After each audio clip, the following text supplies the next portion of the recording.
Hi, welcome to the white data analysis. ఈ సెషన్లో మనం డిఫరెంట్ డేట్స్ని డిఫరెంట్ సినారియోస్లో ఎలా ఉపయోగించాలి అనేది తెలుసుకుందాం. ఓకే, ఫస్ట్ మనం కరెంట్ మంత్ని ఎలా డిస్ప్లే చేయాలి అనేది తెలుసుకుందాం. నేను ఆల్రెడీ మీకు శాంపుల్ సూపర్ స్టోర్ డేటా అనేది కనెక్ట్ చేశాను కాబట్టి కనెక్ట్ చేశాను. ఇప్పుడు మన దగ్గర ఉన్న డేటా ఎంత ఉందో మీరు అనేది తెలుసుకుందాం. ఫస్ట్ మనం ఓకే, ఆర్డర్ డేట్ని నేను జస్ట్ రోజులో డ్రాగ్ చేస్తున్నాను 2023, కానీ మన డేటా 2020 నుంచి 23 వరకు ఉంది. ఇప్పుడు మన కరెంట్ ఇయర్ వచ్చి 24. సో మనకి కరెంటు మంత్ ఏంటో తెలుసుకోవాలనుకున్నప్పుడు జస్ట్ నేను ఒకటి కరెంట్ డేట్ తెలుసుకోవడానికి ఫస్ట్ నేను జస్ట్ టుడే ఫంక్షన్ అనేది ఒకటి వాడుతున్నాను. టుడే క్యాలిక్యులేషన్ అనేది రాశాను. టుడే క్యాలిక్యులేషన్ అంటే మనకి ఈ రోజు ఏ డేట్ ఉందో అనేది మనకి అవుట్పుట్ కింద ఇవ్వటం జరుగుద్ది. ఇదిగోండి, జస్ట్ ఇక్కడ టుడే అని మీకు లెఫ్ట్ సైడ్లో చూస్తే టుడేది ఐకాన్ కనిపిస్తుంది, డేట్ ఐకాను. ఓకే, ఇప్పుడు చూసారా మంత్ వచ్చింది. ఇప్పుడు నేను దీన్ని ఎగ్జాక్ట్ డేట్ అనేది చేస్తున్నాను అనమాట. ఎగ్జాక్ట్ డేట్ చేస్తే మనకి ఇప్పుడు కరెంట్ డేట్ అనేది మనకి క్లియర్గా కనిపిస్తుంది. ఓకే, ఇప్పుడు మీకు కనిపిస్తుంది కదా, టుడే అనేది 25th February 2004 అనేది ఇక్కడ కనిపిస్తుంది. ఇప్పుడు మనం ఈ మంత్లో ఇప్పుడు ఈ డేట్లో మనకి కరెంట్ మంత్ అనేది ఎలా తెలుసుకోవాలి అనేది ఇప్పుడు మనం క్యాలిక్యులేషన్ రాద్దాం. కరెంట్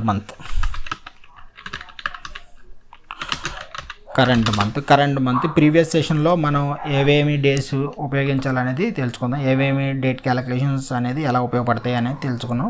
ఇప్పుడు ఆ క్యాలిక్యులేషన్స్లో మనకి కరెంట్ మంత్ కావాలి. కరెంట్ మంత్ అనేది మనకి ఇంటీజర్లో కావాలన్నమాట. అంటే ఇప్పుడు 1 to 12 అనే మంత్స్ ఉన్నాయి మనకి. ఇప్పుడు కరెంట్ మంత్లో ఇది 25th February మన requirement display the current month, అంటే ఈ మంత్ అనేది మనకి కావాలి. ఓకే, అందుకని నేను డేట్ పార్ట్ని ఉపయోగిస్తాను. డేట్ పార్ట్ మనకి ఏమి ఇస్తుంది, అవుట్పుట్ ఇంటీజర్ అనేది అవుట్పుట్ వస్తుంది. ఓకే, నేను ఇప్పుడు డేట్ పార్ట్ మంత్, ఇప్పుడు నేను ఏం తీసుకున్నాను, టుడే తీసుకున్నాను. ఓకే, ఇప్పుడు మనకి టుడే తీసుకోవడం వల్ల ఏం బెనిఫిట్ అంటే టుడే తీసుకున్నామంటే కరెంట్ మంత్ అనమాట. ఈ టుడే ఎందుకు తీసుకోవాలి ఇప్పుడు ఓకే, నేను చూసి ఎగ్జాంపుల్ చూపిస్తాను మీకు. ఇప్పుడు డిస్ప్లే అయింది చూసారా, కరెంట్ మంత్ అనేది మనకి 2 కింద వచ్చింది. ఓకే, ఇప్పుడు సేమ్ ఇదే క్యాలిక్యులేషన్ని నేను ఎడిట్ చేస్తున్నాను. టుడే ఎందుకు యూజ్ చేయాలంటే ఒకవేళ ఇప్పుడు ఈ మంత్ మనకి ఫిబ్రవరి అనేది ఇప్పుడు ఇలా కూడా మనం తీసుకోవచ్చు అనమాట. ఇంకొక వేలో ఎలా తీసుకోవచ్చు అనమాట, ఇది టుడే కదా డేట్ పార్ట్. ఓకే, ఇది ఒక వే. ఇప్పుడు సేమ్ నేను అదే విధంగా డేట్ పార్ట్, ఇది కూడా మనకి సేమ్ అవుట్పుట్ ఇస్తుంది. ఇప్పుడు నేను జస్ట్ డేట్ పార్ట్ ప్రీవియస్ రాసిన దాన్ని నేను అన్యూజ్డ్ కింద యాష్ అనేది మనం మెన్షన్ చేస్తే అది మనకి క్యాలిక్యులేషన్లో యాడ్ అవ్వదు. ఇప్పుడు అందుకని నేను డేట్ పార్ట్ అనేది ఇలా యూజ్ చేశాను. ఇప్పుడు సేమ్ ఇదే వేసాను. సేమ్ ఇప్పుడు ఇక్కడ నాకు కరెంట్ కీప్ వాల్యూ అనేది ఇప్పుడు మంత్ అనేది 2 అనేది రిఫ్లెక్ట్ అవుతుంది. ఓకే, ఇప్పుడు నాకు ఎగ్జాక్ట్గా డేట్ తెలిసింది కాబట్టి నేను అక్కడ యాష్లో మంత్ ఒక పర్టికులర్గా డేట్ అని ఇచ్చాను. కానీ ఫ్యూచర్లో ఏ మంత్ వస్తుందో మనకు తెలియదు. అప్పుడు మనం ఎగ్జాక్ట్గా చూసుకోవాలి. టుడే ఇచ్చుకున్నాం అనుకోండి, మనం ఏ మంత్లో అయితే కరెంట్ మంత్లో ఉంటామో ఆ మంత్ అనేది ఆటోమేటిక్గా మనకి రావడం జరుగుతుంది. అందుకనే మనం టుడే అనేది ఇక్కడ ఉపయోగించడం జరిగింది. ఓకే, ఇలా మనం డేట్ పార్ట్ అనేది ఇలా కరెంట్ మంత్ అనేది మనం తెలుసుకుందాం. ఇప్పుడు నెక్స్ట్ సినారీ వచ్చి first day of current month quarter year. First day of current month and year. Okay, first day. Okay, ఇంతకుముందు ప్రీవియస్ సెషన్లో మనం నేర్చుకున్నాం కదా different types of date functions. ఆ డేట్ ఫంక్షన్లో మనకి ఫస్ట్ డే అనేది ఏమొస్తుందంటే డేట్ ట్రంక్ అనే ఫంక్షన్ మనకి first day of month, first day of year, first day of quarter అనేది మనకి ఇవ్వడం జరుగుద్ది అనమాట. ఓకే, ఇప్పుడు నేను అదే సేమ్ రాస్తున్నాను. Day of current month date trunk. First మనకి మంత్ యొక్క ఫస్ట్ డే ఆఫ్ మంత్ కావాలి. ఈ మంత్ యొక్క ఫస్ట్ డే కావాలి కాబట్టి నేను టుడే అనే ఫంక్షన్ని ఉపయోగించడం జరుగుతుంది. ఓకే, ఇప్పుడు ఫస్ట్ డే ఆఫ్ మంత్ మనం ఎగ్జాక్ట్ డేట్ చేస్తే దీన్ని ఇప్పుడు ఎగ్జాక్ట్ డేట్ చేసి డిస్క్రిట్ చేశాను. డిస్క్రిట్ చేస్తే first day of month. Okay, ఈ ఫిబ్రవరి యొక్క first day 01 February 24. Okay, same అదే విధంగా ఇప్పుడు ఇక్కడ రాశాను కదా, మనం సేమ్ అదే విధంగా నేను క్యాలిక్యులేషన్ ఎడిట్ చేస్తున్నాను. నెక్స్ట్ మనకి first month of the quarter కావాలి. ఇప్పుడు ఉన్న క్యాలిక్యులేషన్ ప్రకారం మన యొక్క ఫస్ట్ క్వార్టర్, మన క్వార్టర్ ఎప్పుడు స్టార్ట్ అవుద్ది, క్వార్టర్లో ఉంటుంది. ఈ క్వార్టర్ యొక్క క్వార్టర్ పీరియడ్ ఏంటి, జనవరి 1 టు మార్చి 31 మన క్వార్టర్ ఎండ్ డేట్ అనమాట. ఓకే, ఇప్పుడు మన యొక్క ఈ 4th క్వార్టర్, మనం ఏ కరెంట్ క్వార్టర్లో ఉన్నామో ఆ కరెంట్ క్వార్టర్ యొక్క ఈ స్టార్టింగ్ డేట్ కావాలి. మనకి కరెంట్ మంత్ ఎప్పుడు స్టార్ట్ అవుతుందంటే ఇది 4th క్వార్టర్ కాబట్టి జనవరి 1 అనేది మన యొక్క 4th క్వార్టర్ యొక్క స్టార్ట్ డేట్. ఓకే, ఇప్పుడు ఇదిగోండి అదేవిధంగా నేను ఇప్పుడు మన డేట్ రంకు క్వార్టర్ అండ్ టుడే పెట్టాము. ఇప్పుడు ఫస్ట్ ఆఫ్ జాన్ 24 అనేది మనకి అవుట్పుట్ కింద రావడం జరిగింది. ఓకే, మీరు అవుట్పుట్ అనేది ఇక్కడ మనకి షీట్లలో మీరు చెక్ చేసుకోవచ్చు, ఎక్కడ కనిపిస్తుంది ఇవన్నీ, ఇది మన అవుట్పుట్. ఇప్పుడు నెక్స్ట్ అదే విధంగా మన యొక్క ఇయర్ యొక్క తీసుకుందాం. ఇప్పుడు డేట్ యొక్క చేసాము ప్లస్, ఇప్పుడు అదే విధంగా సేమ్ డేట్ రంగ్ year comma today.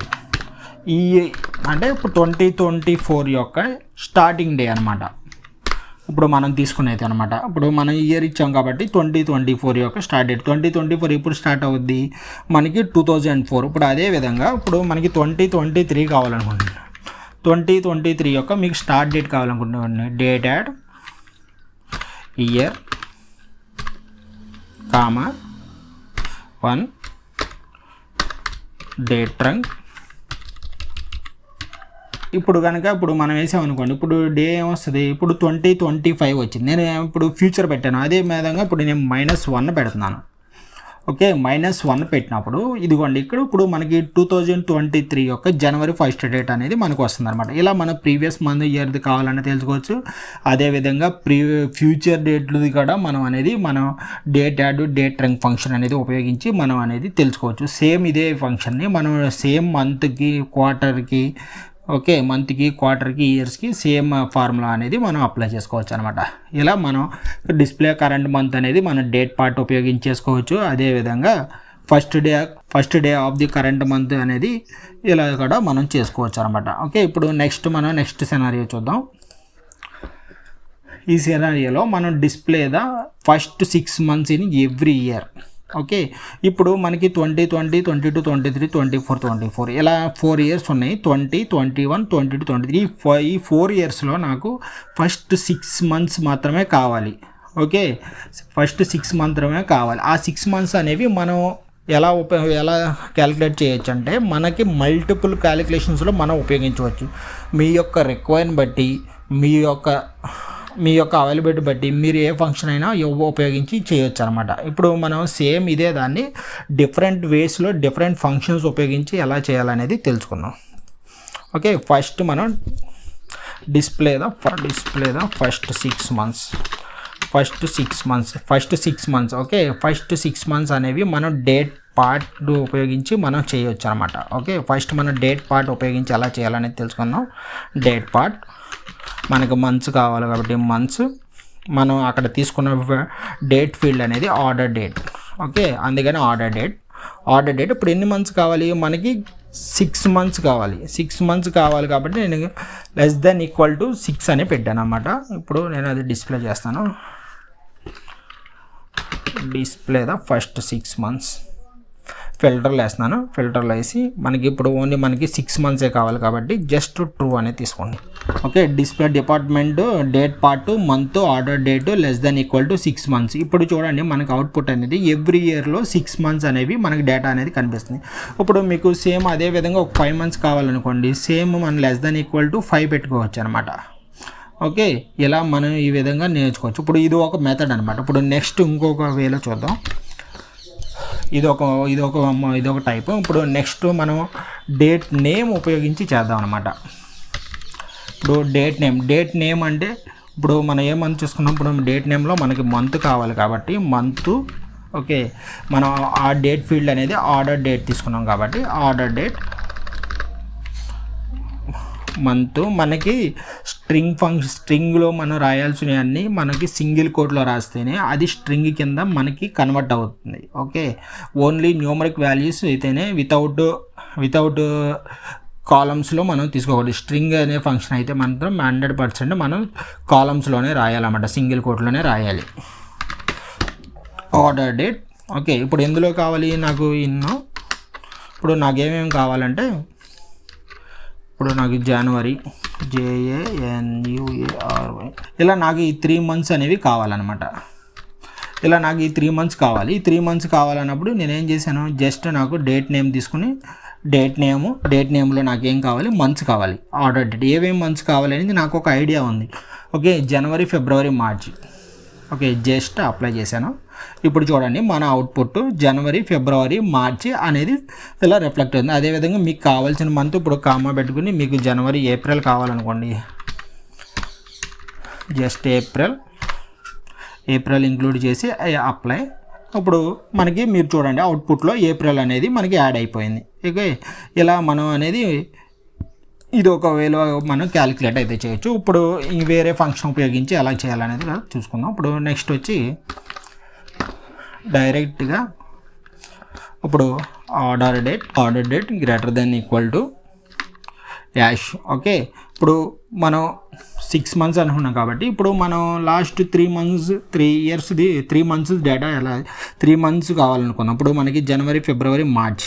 Okay, same అదే మనం ఎలా తీసుకోవాలనేదిగా చూద్దాం. ఇప్పుడు యాష్, ఇప్పుడు నేను జస్ట్ నాకు ఐడియా ఉంది. ఓకే, ఇప్పుడు ఎలా ఐడియా అంటే నాకు క్వార్టర్ ఉంది కదా, ఇప్పుడు ఇది మన కరెంట్ క్వార్టర్, ఇది ఫోర్త్ క్వార్టర్. ఈ ఫోర్త్ క్వార్టర్ అనేది జనవరి 1st నుంచి మార్చి 31st వరకు అనేది ఎండ్ అవుద్ది అనేది మనకు ఒక పర్టికులర్గా మనకు అనేది తెలుసు. ఇప్పుడు అదేవిధంగా మన ఈ ఫస్ట్ 3 quartersని ఎలా అంటే జనవరి, ఫిబ్రవరి, మార్చి ఈ 3 months డేటా మాత్రమే మనకు కావాలనేది ఎలా అనేది తెలుసుకుందాం. ఇప్పుడు నాకు 2023లో ఓన్లీ 3 months మాత్రమే కావాలి. ఓకే, ఈ 3 months కావాలి నాకు పర్టికులర్గా ఎగ్జాక్ట్గా డేట్ అనేది తెలిసింది. ఆ డేట్ అనేది తెలిసింది కాబట్టి నేను ఇలా మెన్షన్ చేశాను అన్నమాట, ఓన్లీ 2023. ఓకే, ఇప్పుడు చూసారా మనకి అవుట్పుట్ అనేది 2023లో ఓన్లీ 3 months అనేది మనకి అనేది రావడం జరిగింది.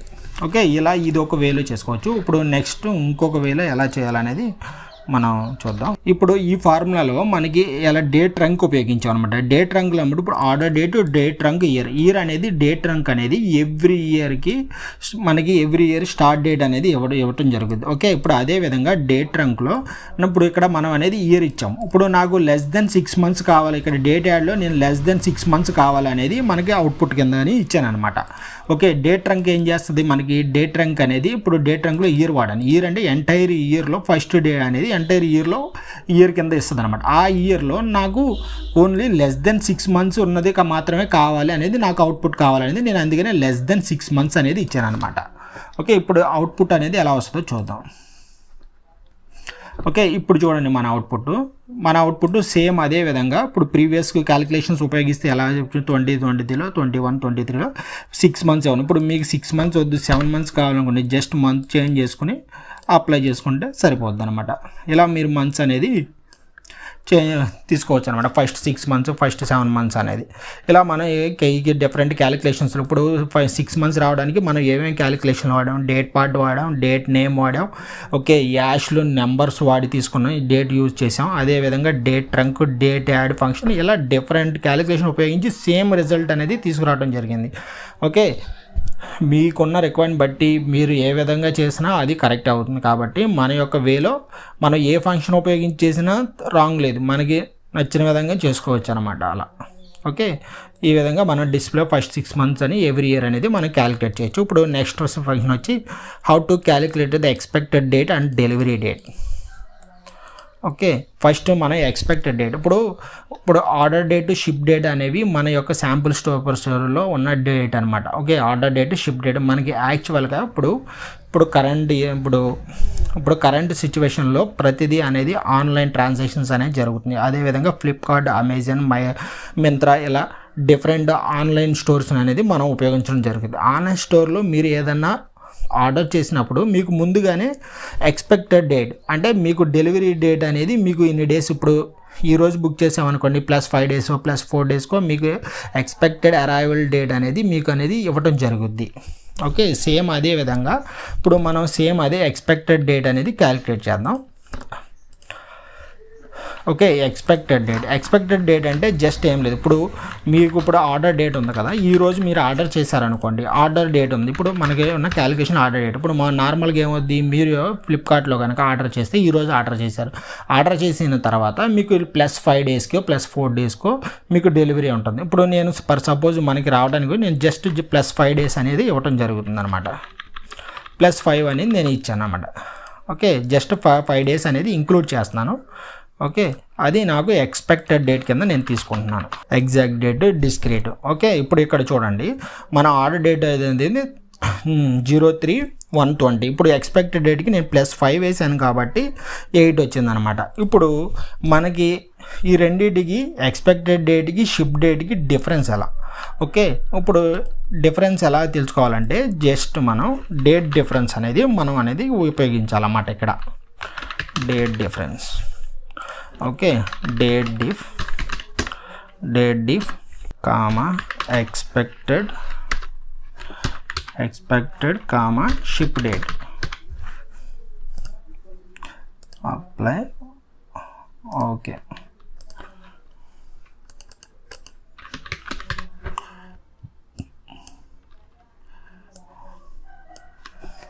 ఓకేనా. ఇదిగోండి ఇక్కడ చూడండి, మనకి నార్మల్గా అయితే షిప్ అయిన డేట్ 7th, కానీ మనకి ఎక్స్పెక్టెడ్ డేట్ అంటే -1, అంటే 1 డే బిఫోర్ అనేది మనకి డెలివరీ అనేది ఇవ్వడం జరిగింది.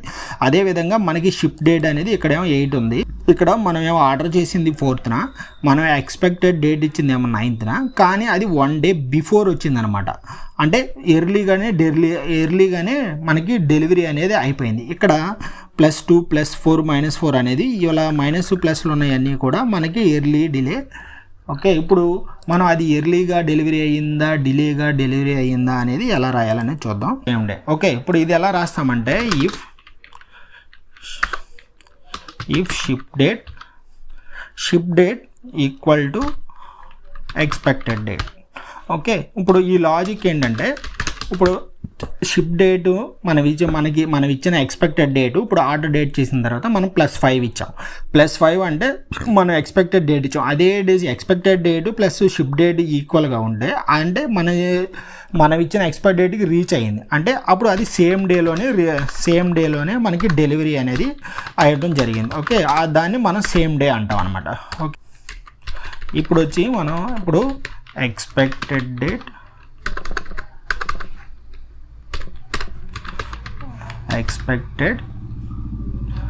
less than ship date, then early delivery, same day delivery. Okay, else ఇప్పుడు ఇంకా రిమైనింగ్ ఏముంటాయి, ఇంకా మనకి రిమైనింగ్ రావాల్సింది ఏముంటుంది, డిలే డెలివరీ అనమాట. ఇంకా డిలే డెలివరీ అండ్. ఓకే, ఇప్పుడు ఇక్కడ నేనేం రాశానంటే expected date equal to ship date ఉంటే కనుక సేమ్ డే డెలివరీ అయినట్టు రాశాను. అదేవిధంగా expected date less than ship డేట్లో ఉంటే ఎర్లీ డే, అంటే మనం ఇచ్చిన డేట్ కన్నా ఎర్లీగా డెలివరీ అయిపోతే దాన్ని మనం ఎర్లీ డెలివరీ అంటాం అనమాట. ఇప్పుడు ఇంకా ఎర్లీ డెలివరీ, ఇప్పుడు రిమైనింగ్ ఎర్లీ డెలివరీ కాకుండా సేమ్ డే కాకుండా రిమైనింగ్ ఏమన్నావో అవన్నీ కలిపి మనం డిలే డెలివరీ కింద తీసుకోవడం జరిగింది. ఓకే, సేమ్ ఇదే క్యాలిక్యులేషన్ని నేను ఇప్పుడు అప్లై చేస్తున్నాను. సేమ్ నేను ఇదే ఫిల్టర్లో ఇస్తున్నాను. ఫిల్టర్లో వేసి మీకు just apply. Okay, show filter. Okay, ఇప్పుడు మనం రాసిన దాని ప్రకారం సేమ్ డెలివరీ సేమ్ డెలివరీ అంటే మనకి ఇక్కడ ఉంది కదా డేట్ డిఫరెన్స్లో, ఇక్కడ ఈ డిఫరెన్స్లో ఇక్కడ కనుక మనకి 0 అనేది వచ్చిందంటే అది మనకి సేమ్ డే డెలివరీ కింద మనం తీసుకోవాలి. ఇప్పుడు ఫస్ట్ ఫిల్టర్లో తీసుకున్నాను. మన ఫార్ములా ప్రకారం సేమ్ డే డెలివరీ అంటే మనకి 0లో ఉన్నవన్నీ ఆర్ లెస్ దెన్ ఉన్నవన్నీ కూడా సేమ్ డెలివరీతో ఉంటాయి అన్నమాట. ఓకే, ఇప్పుడు అదేవిధంగా ఇప్పుడు చూసారా సేమ్ డెలివరీ అంటే ship date plus expected date అనేది ఈక్వల్గా ఉన్నవన్నీ కూడా మనకి సేమ్ డే డెలివరీ ఉంది. అప్పుడు మనకి ఎర్లీ డెలివరీ అంటే ఎక్స్పెక్ట్ డేటెడ్ కన్నా ఇంకా ఎర్లీగా డెలివరీ అయిపోయినాయి అన్నీ మనకి ఇది కరెక్ట్. ఓకే, ఇప్పుడు ఎర్లీ డెలివరీ అంటే ఎక్స్పెక్టెడ్ డేట్ ఏమో 8th January వచ్చింది, కానీ డెలివరీ వచ్చేమో 1 day బిఫోర్ అయిపోయింది. అందువల్ల మనకి అది ఎర్లీ డెలివరీ కింద వస్తుంది అనమాట. సేమ్ అదే విధంగా డిలే డెలివరీ మనం ఇచ్చిన డేట్ కన్నా డిలేగా డెలివరీ. ఓకే, సమ్ టైమ్స్ ఏంటంటే షిప్పింగ్లో అక్కడక్కడ డిలే అవుతాయి కదా, అలా డిలే అయినవి కూడా వాటిని మనం ఎర్లీ డెలివరీ కింద ఎలా మనం అనేది క్యాలిక్యులేట్ చేయొచ్చు అనమాట. ఓకే, ఈ విధంగా మనం డేట్ ఫంక్షన్స్ అనేది డిఫరెంట్ సినారియోలో ఉపయోగించవచ్చు.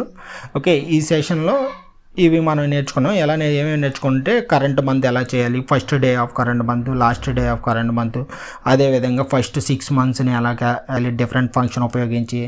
ఓకే, అదేవిధంగా ఎక్స్పెక్టెడ్ డేటు మనకి current delivery, expected delivery, delay delivery అనేది అలా డిఫరెంట్ ఫంక్షన్స్ ఉపయోగించి మనం తెలుసుకున్నాం. Okay, that's all today.